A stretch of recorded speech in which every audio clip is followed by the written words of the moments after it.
نبينا محمد وعلى آله وصحبه أجمعين.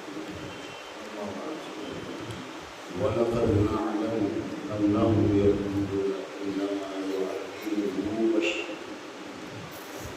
لسان الذي يلحدون إليه أعجمي وهذا لسان عربي مبين. نبی کریم صلی اللہ علیہ وسلم نبوت کے اعلان کے بعد اللہ نے جیسے ہی 40 سال پورے ہونے پر آپ کو نبی بنایا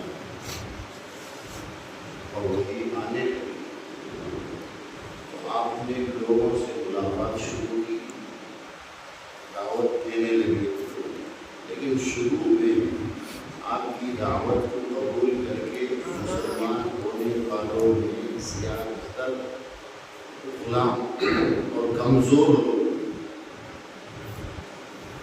پیسے والے اور عہدے والے بڑے لوگ جو ہے بات جلدی سمجھتے نہیں، ایک آدھ بڑے لوگ بھی، لیکن زیادہ تر آپ کی بات ماننے والے کمزور اور غریب لوگ، غلام لوگ تھے۔ اسی لیے کبھی کبھی مکے کے کافر کہا کرتے تھے کہ یہ جو چھوٹے چھوٹے لوگ آپ کے ساتھ بیٹھتے ہیں ان کے ساتھ ہم نہیں بیٹھ سکتے، ہمارے لیے آپ اسپیشل انتظار کیجئے کہ جب ہم آئیں تو سردار لوگ کو، یہ چھوٹے چھوٹے لوگوں کو ہٹا دو، یہ کہا کرتے تھے۔ تو اللہ کے نبی جن کے ساتھ بیٹھتے تھے ان میں کچھ دوسرے کنٹریز کے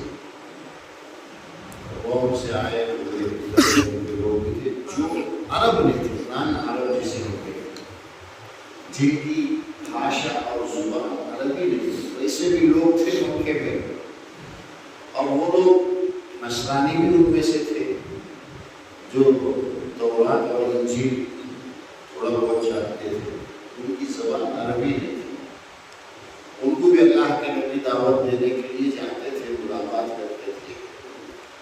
مکے والوں نے الزام لگایا اللہ کے نبی پر کہ اللہ کے نبی جو قرآن ہم کو سناتے ہیں وہ ان غلاموں میں سے کوئی آپ کو سکھاتا ہے، یہ اللہ کی طرف سے وحی نہیں آ رہی، بلکہ یہ جو نصرانی کرسچن جو غلام ہیں، جو انجیل بھی جانتے ہیں، تورات جانتے ہیں، وہ ہمارے نبی کو سکھا رہے ہیں، اسی کو یہ پڑھتے ہیں۔ یہ ان کا الزام تھا۔ لوگ اسی طرح کی بات ہمیشہ کرتے ہیں، کچھ نہ کچھ شبہات ڈالنے کی کوشش کرتے ہیں۔ اللہ نے کیا جواب دیا؟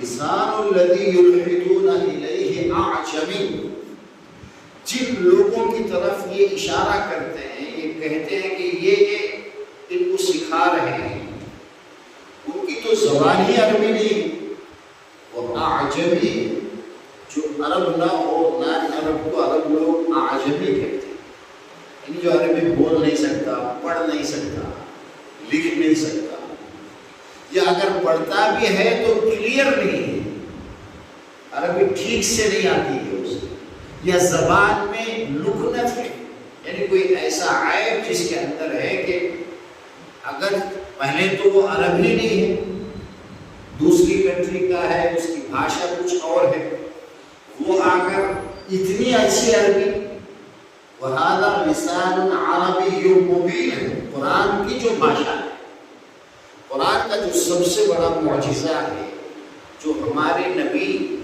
کے لیے سب سے بڑا جو پروف ہے، دلیل ہے، وہ یہ ہے 1450 سال ہو گئے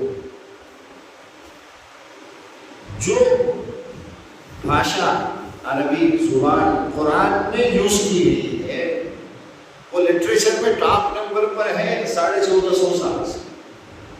اس سے پہلے اس طرح کی کوئی کتاب نہیں آئی، اور آج تک نہیں آئی، اور قیامت تک نہیں آئے گی، یہ ساری دنیا مانتی ہے۔ عربی بھاشے میں سب سے اچھی اور عمدہ کتاب آج بھی قرآن ہے۔ عربی گرامر میں ایویڈنس کے لیے قرآن کی آیتوں کو لیا جاتا ہے، ایسی زبان کلیئر، واضح، لٹریچر سے بھرپور، جو ہے اس سے گرامر بنا بات. ایسی عربی کتاب، ایسی زبان ایک غیر عرب کیسے بول سکتا ہے جو عرب کا رہنے والا ہی نہیں، نہ عرب ہے؟ یا وہ کیسے بول سکتا ہے جو اپنی بات ٹھیک سے بول بھی نہیں سکتا؟ اس کی زبان میں لکنت ہے، کوئی ایسی بیماری ہے جس کی وجہ سے وہ بہت سارے لوگ ایسے ہوتے ہیں، پڑھے لکھے ہونے کے باوجود ان کی بات جو ہے وہ کلیئر نہیں ہوتی، صاف نہیں ہوتی. بولتے ہیں، کوشش کرتے ہیں کہ سامنے والا کچھ سمجھ نہیں پاتا. زبان کا صاف ہونا، کلیئر ہونا، یہ بھی اللہ کی بڑی نعمت ہے. کسی آدمی کو اللہ کو ایک ایسی صلاحیت دے کہ وہ اپنی کوئی بھی بات دوسروں کو آسانی سے سمجھا سکتا ہے، اسے مبین کہا جاتا ہے. اللہ نے ان جو الزام لگاتے تھے، جو جھوٹ بولتے تھے ہمارے نبی پر کہ یہ دوسروں سے، انسانوں سے، بڑوں سے سیکھ کر آ کر سناتے ہیں، اور وہ یہ کہتے تھے کہ وہ سارے غیر عرب ہیں، یعنی دوسرے لوگ ہیں جن سے یہ سیکھ کر آ کر سناتے ہیں. تو اللہ نے ان کے الزام کو خارج کرتے ہوئے، مسترد کرتے ہوئے، ریجیکٹ کرتے ہوئے یہ دلیل دی. عرب میں جو پیدا ہوا ہے، جس کی عربی زبان ہے، وہ ٹھیک سے نہیں بول سکتا، وہ عاجز ہیں قرآن کی ایک آیت لانے میں، ایک سورہ بنانے میں. جو نان عرب ہے، جو کہیں سے آیا ہے، غلام ہے، اس کو ٹھیک سے بولنا بھی نہیں آتا، وہ اس لائق کب بن گیا کہ وہ محمد صلی اللہ علیہ وسلم کو سکھائے گا، جن کی زبان جو ہے قرآن کے بعد دنیا میں آج بھی عربی لینگویج کے سب سے جو بڑے اچھی جو کتابیں ہیں وہ اللہ کے نبی کی احادیثوں پر مشتمل، بخاری، مسلم. جو اتنی اچھی زبان ہے ان کی، اسے یہ لوگ سکھائیں گے جو کچھ نہیں جانتے ہیں. اس کا مطلب ہے کہ یہ کتنے جھوٹے.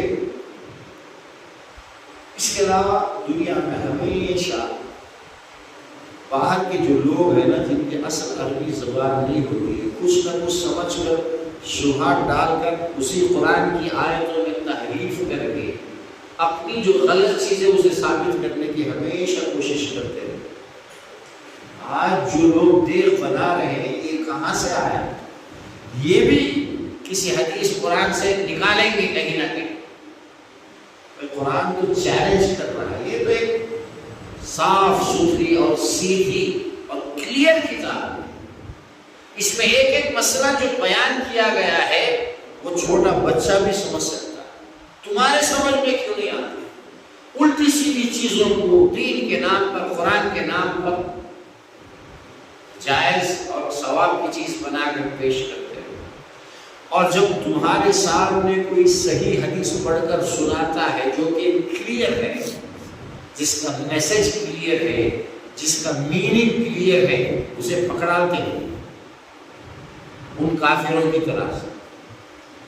یہ کفر کی بات ہے. اسی لیے اس آیت کے آگے اللہ نے فرمایا ان الذین لا یؤمنون بآیات اللہ، جو لوگ اللہ کی ان آیتوں پر ایمان نہیں رکھتے ہیں ان کو اللہ ہدایت بھی نہیں دیتا. لا یهدیہم، دنیا میں انہیں سیدھا راستہ نہیں ملے گا اور آخرت میں دردناک عذاب ہوگا. وَلَهُمْ عَذَابٌ أَلِيمٌ. اب کس پروف کی ضرورت ہے؟ بھائی اللہ کے نبی، قرآن اور احادیث، ان پر تو ہمارا ایمان ہے نا. اسلام کی بیس، اسلام کا جو ہے بنیاد وہی قرآن ہے، وہی احادیث ہے جو ایک دم کلیئر ہے. اور آج کل کے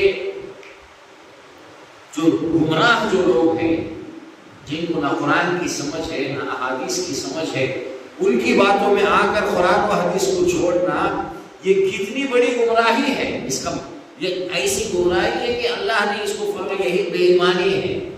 ایسے لوگوں کو سیدھا راستہ نہیں ملے گا. سیدھا راستہ تو ان لوگوں کے لیے ہے جو سنتے ہی، بات سمجھ میں آتے ہی اسے ایکسپٹ کرے. قرآن کا حوالہ دیا جا رہا ہے، قرآن کی آیتیں پڑھی جا رہی ہیں، اللہ کے نبی کی احادیث پڑھی جا رہی ہے،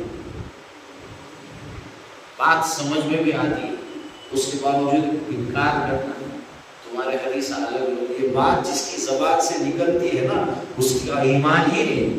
اللہ تبارک و تعالی ہم سب کو قرآن پر اللہ کے نبی اور اللہ کے نبی کی جو سنت کی جو باتیں ہیں اس پر پورے طریقے پر دل سے ایمان لانے کی توفیق دی۔ ان چیزوں میں ہمیں جو ہے شک اور شبہ کرنے کی گنجائش نہیں۔ ذالک الکتاب لا ریب فیہ، پہلی آیت سورہ بقرہ کے اللہ نے فرمایا یہ وہ کتاب ہے جس میں شک اور شبہ بالکل کر ہی نہیں سکتا۔ اس کی ایک ایک بات صحیح ہے، اس کا ایک ایک ٹاپک صحیح ہے، اس میں جو کچھ بتایا گیا وہ بالکل حق ہے، آنکھ بند کر کے اس پر ایمان لانا ضروری ہے۔